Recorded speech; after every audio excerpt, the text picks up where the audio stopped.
ये इसमें उत उपसर्ग लगा हुआ, उत जोड़ भावना तब बना उद्भावना। यहाँ उत का क्या क्या अर्थ लिखे हैं? यहाँ बाहर निकलना, यहाँ भावना का बाहर प्रकट होना। शाबाश। तो ये क्या हुआ? संधि है, व्यंजक संधि।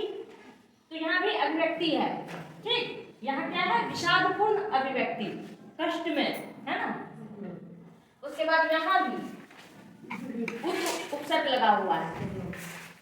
तो यहाँ भी उत का क्या अर्थ हुआ? ऊंचे स्वर में, ठीक है, अधिक तेज आवाज में गाया हुआ गीत, उसको क्या कहेंगे? उद्गीत, ठीक है। और किसी शब्द में आशु, ये जब प्रतियोगिता होती है, होता है ना आशु लेखन। आशु लेखन क्या होता है कि कोई विषय वस्तु, कोई भी विषय देना, उसको तुरंत लिखना है निबंध, तो वो आशु लेखन कहलाता है। आशु मतलब क्या? आशु कवि मतलब क्या कि कोई शब्द दिया या कोई विषय वस्तु दिया और उस पर कोई व्यक्ति अगर तुरंत कविता रच दे तो क्या कहलाता है? आशु कवित्व, है ना। तुरंत कविता रच देने की क्षमता क्या कहलाता है? आशु कवित्व। और शीर्षक है ये, इसके लेखक कौन है? लक्ष्मी नारायण सुधांशु। कौन है? लक्ष्मी नारायण सुधांशु।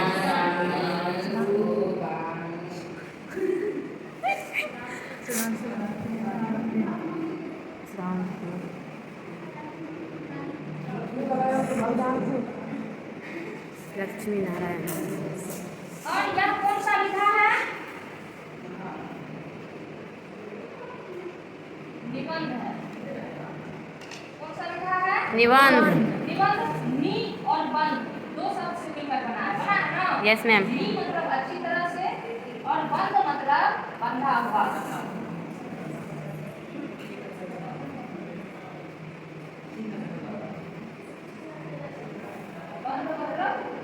बंधा हुआ। जो रचना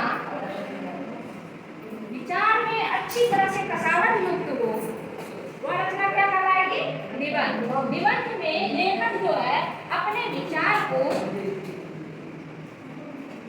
एक कसावट, एक काव्यता के साथ लिखते हैं।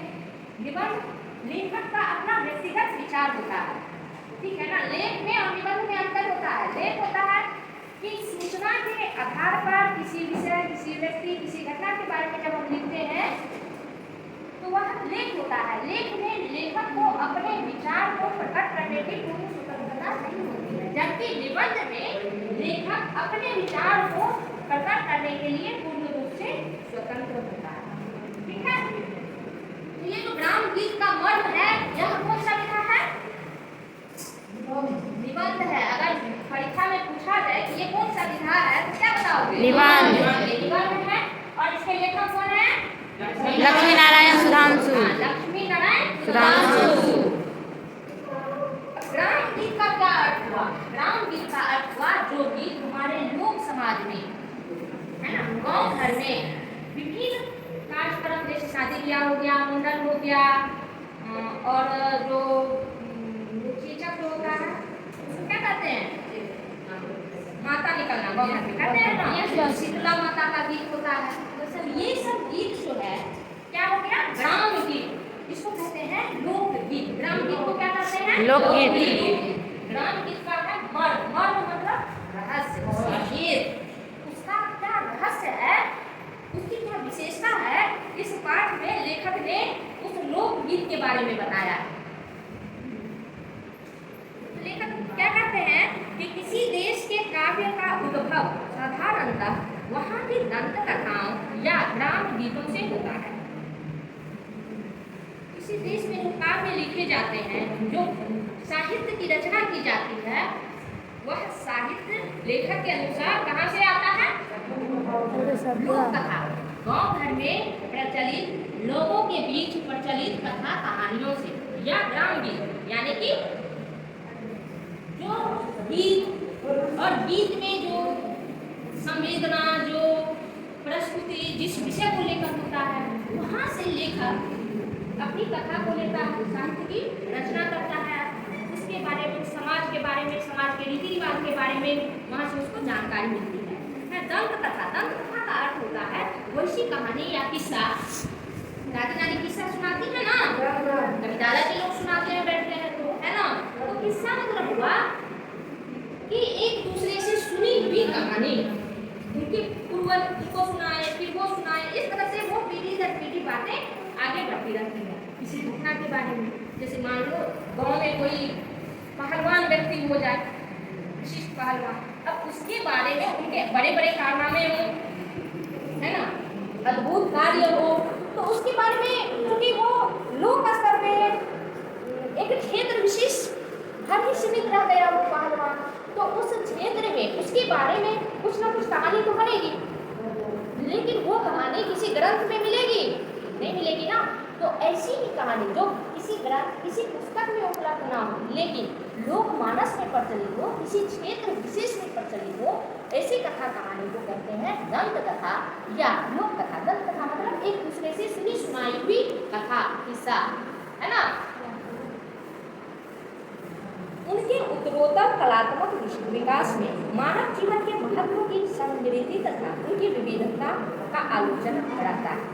तो क्या कहते हैं कि ये जो लोकगीत है उनका जो कलात्मक विकास होता है, इस विकास में मानव जीवन के बहुत सारे विविधता, बहुत सारे उसके रीति रिवाज, मान्यता उस कथाओं के माध्यम से एकत्रित होते जाते हैं, है ना। उस समाज के जो रहन सहन होता है वो भी उस कथा उस गीत में प्रकट होता है।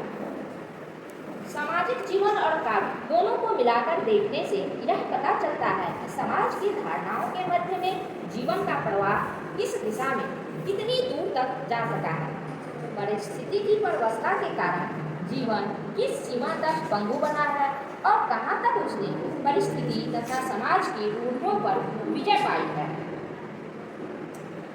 कहा जाता है कि काव्य जो है, साहित्य जो है, समाज का दर्पण होता है। क्या कहा जाता है? समाज का दर्पण। किसको कहा जाता है? साहित्य को। किसको? साहित्य को। क्यों कहा जाता है साहित्य को?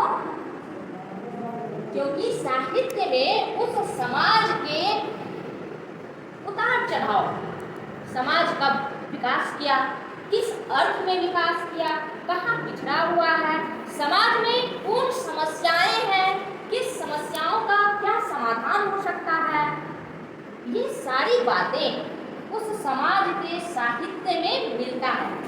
जब समाज आगे बढ़ जाता है तब समाज ने क्या और कितना संघर्ष किया है, किस क्षेत्र में उसे कितनी संघर्ष करनी पड़ी है, वो सारी बातें साहित्य में मिलता है। इसीलिए साहित्य को क्या कहा जाता है? समाज का दर्पण। क्या कहा जाता है? समाज का दर्पण। हाँ।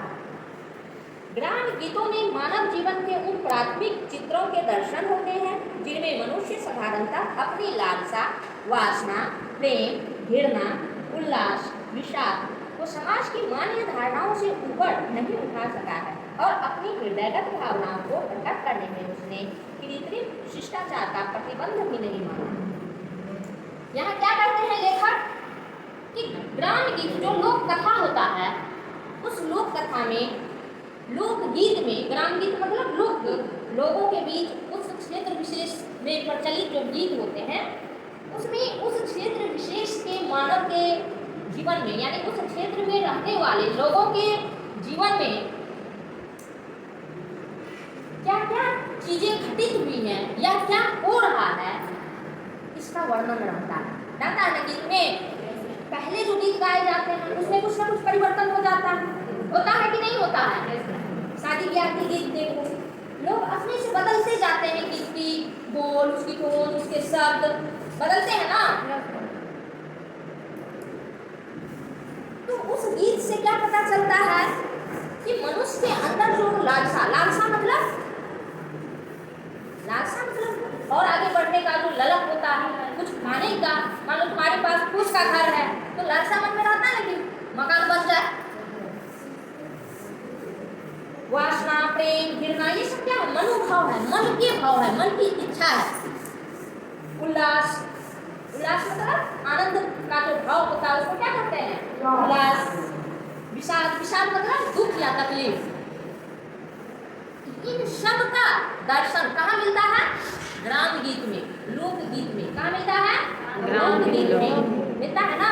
जब मुंडन होता है तो वो जो गीत होता है उससे अलग होता है शादी ब्याह का गीत। शादी ब्याह में भी विभिन्न कार्यक्रम, विभिन्न तरह का जो कार्यक्रम होता है, जब लड़की का परीक्षण होता है या लड़का का स्वागत होता है उस समय के गीत में, और जो लड़की का विदाई होता है उस समय के गीत में अंतर होता है ना, बहुत अंतर रहता है।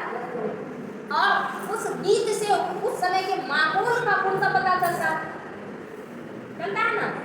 तो वही चीज कवि कह रहे हैं कि ग्राम गीत में मानव जीवन के प्राथमिक चित्रों के, यानी उनके जीवन का जो विविध आयाम है उनका दर्शन मिलता है। किसमें? लोकगीत में।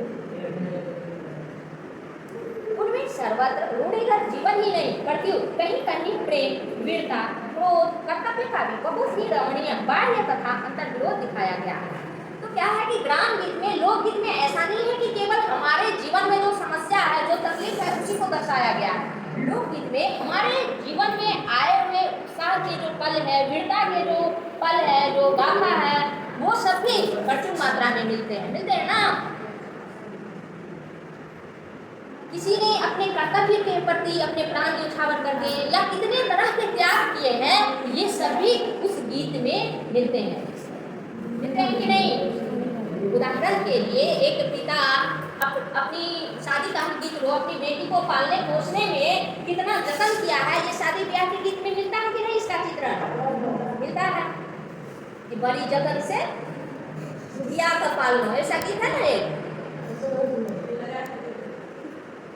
तो इस तरह से क्या है कि ग्राम गीत में जीवन के विभिन्न आयाम, मनुष्य के मन की विभिन्न भावनाएं चित्रित हुई है। जीवन की शुद्धता और भावों की सरलता का जितना मार्मिक वर्णन ग्राम गीतों में मिलता है, उतना परवर्ती कला गीतों में नहीं। लेखक क्या कहते हैं कि जितना शुद्ध चित्रण मनुष्य के भावों का, भावनाओं का जितना शुद्ध चित्रण लोक गीतों में किया गया है, उतना और वैसा सटीक चित्रण बाद के गीतों में, बाद में जो जैसे फिल्मी गाने बने या बाद में जो भी गीत रचे गए, उसमें वही शुद्धता, वही मर्म स्पर्शिता, मार्मिकता नहीं है। वह मनुष्य के भावना को उतने सूक्ष्म रूप में प्रकट नहीं कर पाता है बाद के गीत, जितना कि लोकगीत प्रकट कर पाता है। जीवन का आरंभ जैसे शैशव है, वैसे ही कला गीत का ग्राम गीत है। कहने का मतलब है कि हम लोग का जो जीवन का जो चक्र है वो कहाँ से शुरू होता है? बचपन से, शैशवावस्था से, है ना। जन्म जब होता है उस अवस्था को कहते हैं शैशवावस्था। तो उस शैशवावस्था से मनुष्य के जीवन का चक्र फिर वो विकास करता करता बाल्यावस्था में जाता है, फिर किशोरावस्था में जाता है, युवावस्था में जाता है और फिर वृद्धावस्था में जाता है। इसी प्रकार ये जो ग्राम गीत है या लोक गीत है, यह आने वाले समय के गीतों के लिए शैशव काल का गीत है। आने वाले जो गीत है, इसके बाद के जो भी गीत आए हैं, उसका आधार क्या है? ये लोक गीत ही है। ग्राम गीत संभवतः वह जातीय आंसू कवित्व है जो कर्म का क्रीड़ा के ताल पर रचा गया है। क्या कहते हैं लेखक कि ग्राम गीत वह लोकगीत या वह कविता है जो समाज में घटती हुई तुरंत की घटनाओं पर ऐसे प्रतिभावान कवि द्वारा रचे गए हैं कि वह रचना अधिक मर्मस्पर्शी हो गया है ना। कर्म या क्रीड़ा के ताल पर, यानी जब वो घटना घटी उसी समय यह रचना की गई है। जिसने इस घटना को देखा है उसी ने तुरंत इस घटना पर अपनी रचनाएं लिखी। इसलिए इस ग्राम गीत या लोक कथा में अधिक मर्मस्पर्शिता या मार्मिकता है। यही बात इस पंक्ति में लेखक कह रहे हैं, ग्राम गीत संभवतः वह जातीय आशु कवित्व है। आशु कवित्व मतलब किसी घटना विशेष पर तुरंत कविता, किसी दिए हुए विषय वस्तु पर, समाज में कोई घटना हुई, कोई बात हुई, उस पर तुरंत कविता लिख देने की क्षमता आशु कवित्व है ना। अभी मान लो कि पुलवामा का युद्ध हुआ या समाज में बहुत सारी घटना घटती है, उस पर बहुत सारे लेखक हैं जो तुरंत कविता रच डालते हैं, रचते हैं ना। तो उसको क्या कहा आशु कवि हुए। गीत का उपयोग जीवन के महत्वपूर्ण समाधान के अतिरिक्त साधारण मनोरंजन भी है। ऐसा कहना अनुपयुक्त न होगा। अनुपयुक्त मतलब उपयुक्त में अनुपसर्ग लगा है। उपयुक्त में क्या लगा है? अनुपसर्ग मिलकर अनुपयुक्त हो गया। मतलब नहीं, जो उपयोगी ना हो। अनुपयुक्त मतलब जो उपयोगी ना हो। तो क्या कहते हैं लेखक कि गीत का उपयोग जीवन के महत्वपूर्ण समाधान के अतिरिक्त मनोरंजन के लिए भी किया जाता है। गीत मनोरंजन का भी एक साधन है। मनोरंजन मतलब मन को खुश रखने का एक माध्यम है ना। मनोरंजन के विविध रूप और विधियां हैं। सही बात है, कई तरीका से मनोरंजन होता है। किस्सा कहानी के द्वारा, नाच के द्वारा, ड्रामा के द्वारा, प्रहसन के द्वारा मनोरंजन होता है ना।